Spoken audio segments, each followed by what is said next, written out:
പഹൽഗാം ഭീകരാക്രമണത്തിലുള്ള ഭാരതത്തിന്റെ മറുപടിയായ operation സിന്ദൂറിൽ Lashkar A തൊയ്ബയുടെ ആസ്ഥാനം ആക്രമിച്ചതിൽ വനിതാ പൈലറ്റും സുഖോയ് 30 MKI യുദ്ധവിമാനം ഉപയോഗിച്ച് മുരീദ് കെയിലെ ലഷ്കർ ആസ്ഥാനം ആക്രമിച്ച ഭാരതീയ വ്യോമസേനയുടെ പൈലറ്റുമാരിൽ ഒരാൾ വനിതയെന്നാണ് റിപ്പോർട്ടുകൾ.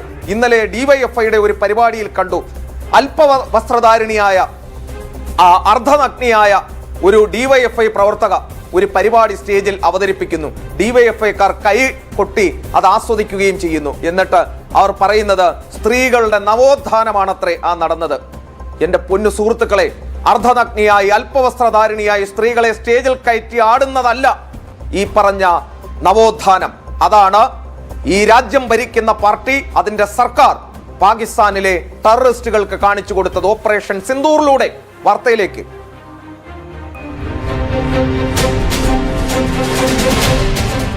ഓപ്പറേഷൻ സിന്ദൂറിന്റെ ആദ്യ ദിനം 9 ഭീകര കേന്ദ്രങ്ങളാണ് ഭാരതം ലക്ഷ്യമിട്ടത്. ഓപ്പറേഷൻ സിന്ദൂറിന്റെ ആദ്യ ദിനമായ 2025 മെയ് 7-ന് ലഷ്കർ ആസ്ഥാനമായ മുരീദ് കെയും ജയ്ഷെ മുഹമ്മദ് ആസ്ഥാനമായ ബഹാവൽപൂരും വ്യോമസേനയാണ് ആക്രമിച്ചത്.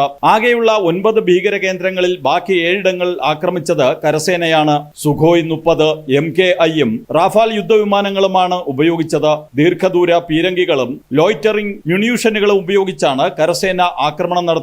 ഓപ്പറേഷൻ സിന്ദൂറിന്റെ ഭാഗമായി പാകിസ്ഥാനിലെ മുരീദ് കെയിൽ ലഷ്കർ ഭീകര കേന്ദ്രം ലക്ഷ്യമിട്ട് നടത്തിയ ആക്രമണത്തിൽ വനിതാ യുദ്ധവിമാന പൈലറ്റും പങ്കെടുത്തതായാണ് റിപ്പോർട്ടുകൾ.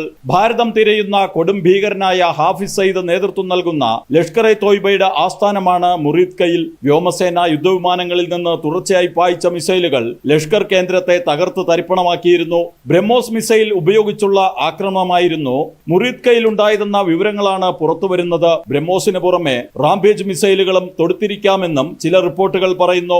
പാകിസ്ഥാന്റെ ഭീകര സൈനിക കേന്ദ്രങ്ങൾ ലക്ഷ്യമിട്ടുള്ള ഓപ്പറേഷൻ സിന്ദൂർ 87 മണിക്കൂറാണ് നീണ്ടുനിന്നത്. വ്യോമസേന വിമാനത്തിന്റെ പൈലറ്റ് സീറ്റിലും പിൻസീറ്റിലും ഓപ്പറേഷൻ സിന്ദൂറിന്റെ എല്ലാ ദിവസങ്ങളിലും വ്യോമസേനയുടെ വനിതാ ഉദ്യോഗസ്ഥർ സജീവമായിരുന്നു എന്നാണ് വിവരം. ഓപ്പറേഷൻ സിന്ദൂറിനെ കുറിച്ചുള്ള ഡിസ്കവറി ചാനലിന്റെ ഡോക്യുമെന്ററിയിൽ ഒരു വനിതാ പൈലറ്റിന്റെ ദൃശ്യങ്ങളും കാണിക്കുന്നുണ്ട്.